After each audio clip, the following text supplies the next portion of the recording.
Festival and his keynote speech, Ethiopia's Crises in Oromiya and Identity and State Viability.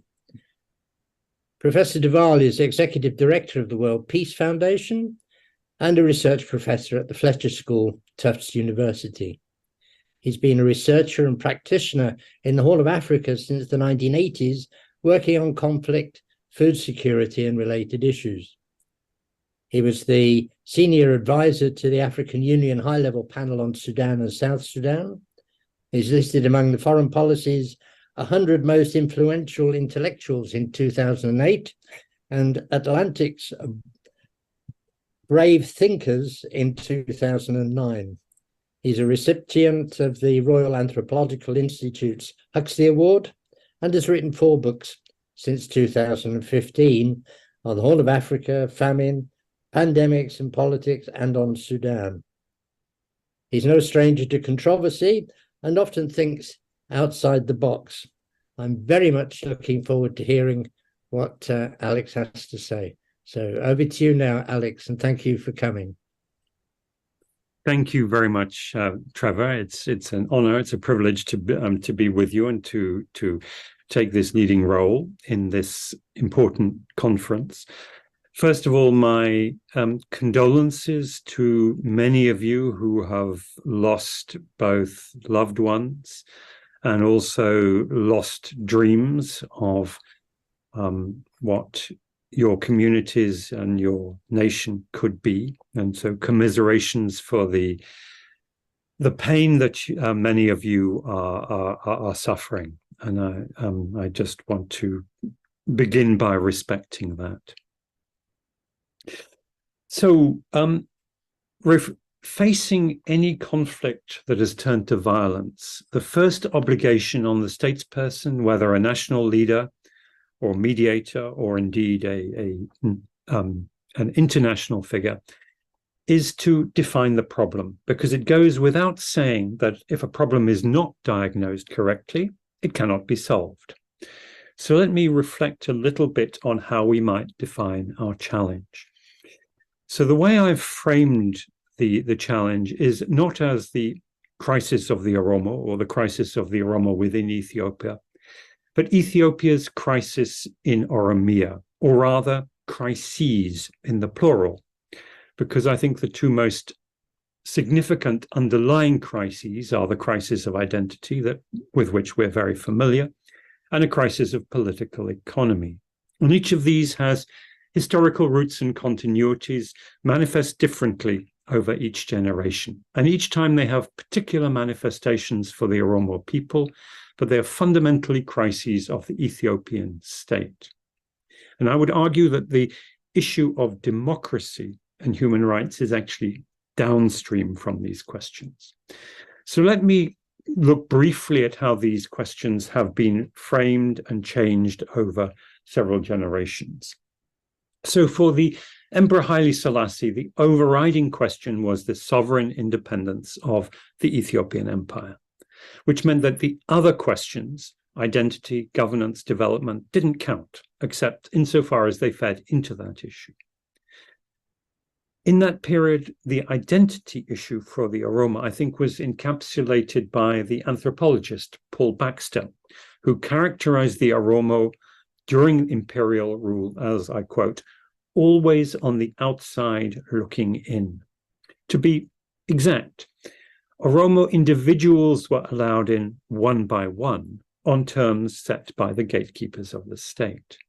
And Oromo identity was defined both by reference to its language, culture, and history, but also was framed by the Amhara and the Ethiopian state. And Oromo identity could not be understood without looking at Amhara identity too. And indeed, the Amhara aristocracy had the privilege of defining the state and naming the Oromo. Now, a second quote concerning political economy from Marjorie Perham, who during the early 1930s described Haile Selassie as an absolute despot whose authority did not extend beyond the first checkpoint outside Addis Ababa. So this was how the King of Kings, the elect of God, ruled his empire. He kept the people poor, ignorant, ungoverned, dominated by low expectations. The student movement and the 1974 revolution were torn between the nationality question and the political economy question, which at that time was principally over land. And there was no consensus on which should be addressed first. And the revolution delivered some modest gains on nationality and some dramatic gains on land. And of course, it was the Oromo leadership that articulated the land reform agenda, that those who did so then became themselves victims of the revolution. And Oromo revolutionaries were divided as to whether to join or to resist, and they lost out on both counts. And as a collectivity, they remained on the outside looking in, though, as before, some individuals were allowed to pass. And some of the confusion among the Oromo political elite can be put down to the divisions and confusion among the Amhara political elite, who are, of course, no less divided over the revolution and its direction. But as a collectivity, the Amhara, of course, remained on the inside looking out, and individuals who chose to leave had a pass to re-enter the political establishment. And over time, the Derg co-opted their narrative, or perhaps they co-opted the Derg. The EPRDF revolution of 1991 manifested the same tension as 17 years earlier, the need to address both the nationality and the political economy question. And of course, once again, rather underappreciated perhaps, is that the federal formula was articulated most cogently by the Oromo leadership, although those leaders then became political casualties of the EPRDF. And that dispensation delivered on socio-cultural rights and on development and welfare, although these in turn generated new contradictions. It didn't deliver political rights. And the original sin of the EPRDF was the OPDO, which, in the words of Lencholeta, left the Oromo as a whole prisoners of prisoners. Nonetheless, many Oromo were ready to work within the EPRDF, taking over the OPDO from within. And again, of course, dividing the Oromo movement. And the progress during this period was profoundly ambiguous. There was an undoubted victory in elevating the Oromo language, but that was diluted because it didn't become a working language of the federal government. And the rapid growth of that period also brought tensions because the Oromo region is the best endowed in terms of fertile land, the most attractive for investment, and accelerated economic development, including urbanization, labor migration, large-scale land acquisition, caused social disruption at a faster pace than any social protection programs could ameliorate. And the formula, as enshrined in the 1995 Constitution, was also problematic because national identities evolve and change over time, or else they degenerate into what my colleague Mulugeta Gebrehiwot calls administrative nationalism. Now, we also need to look at the parallel Amhara identity and politics. They were out of power at that time, or at least many in the Amhara elite felt so. The second sin of the EPRDF was to redefine the EPDM as the ANDM and to leave unaddressed, unresolved the tensions between definitions of Amhara nationality as Abyssinian imperialism or civic republicanism, or what the EPRDF called democratic nationalism. All of these three problematic. And one of the tragedies of 2005 was that the civic republicans made common cause with revanchist Abyssinian imperialists under the banner of pan-Ethiopianism, while the ANDM failed to articulate an alternative, or indeed to speak about Amhara identity at all. Now, EPRDF Mark II under Meles Zenawi shifted. It redefined Ethiopia's national problem as one of state viability. He assumed, perhaps wrongly, that the nationality issue was settled. His concern was that economic growth on the grounds that without it, and I quote, national disintegration cannot be ruled out. In that, I believe he was correct. And he described the challenge of governing Ethiopia as running in front of an avalanche. His strategy was to outrun the socio-political and regional, that is, international security challenges through being ahead of the game. He was aware of the tensions within the nationality settlement, but took no steps to address it or even to open up the necessary debate. And the federal constitution needed to breathe, to adapt to a fast-changing Ethiopia, or become a cage, which is what indeed happened.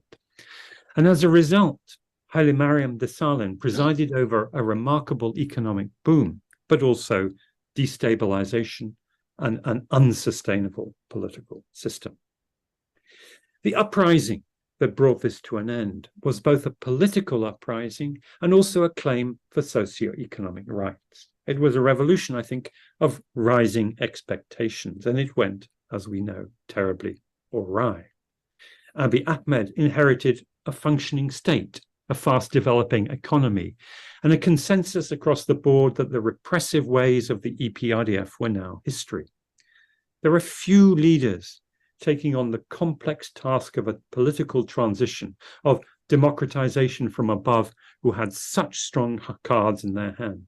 And Abiy took them for granted and wasted them. He didn't even try to define the problem. Rather, he assumed he possessed the magical formula for solving every problem, real or imagined. And the Oromo vacillated between joining and resisting, and the Amhara doubled down on a vengeful, revanchist nationalism that masked the differences among them.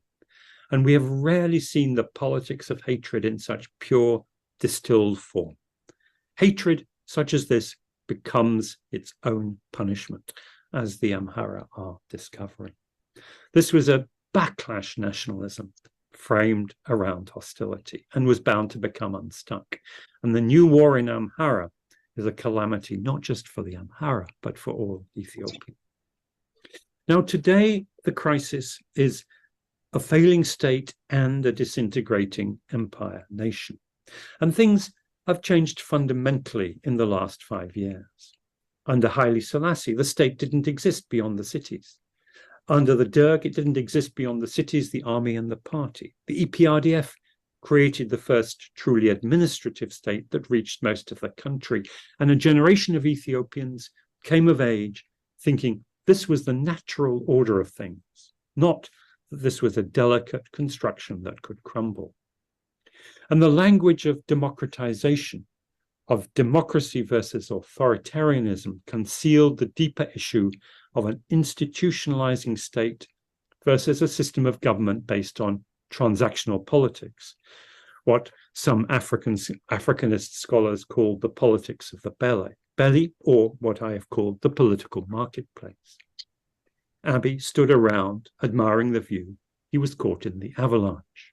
He inherited a state, he dreamed of an empire, and his legacy will be that he left Ethiopia with neither. Or perhaps we could say he succeeded in resurrecting the Ethiopian empire in the accurate historical sense of becoming an absolute despot whose authority does not extend beyond the first checkpoint outside Addis Ababa. He rules like a classic big man from the 1970s, like Mobutu perhaps, dispensing his powers of patronage and intimidation, presenting one face to the outside world and another to his domestic constituencies, constantly shifting his alliances, keeping his rivals challengers off balances. He's turning Ethiopia into Zaire.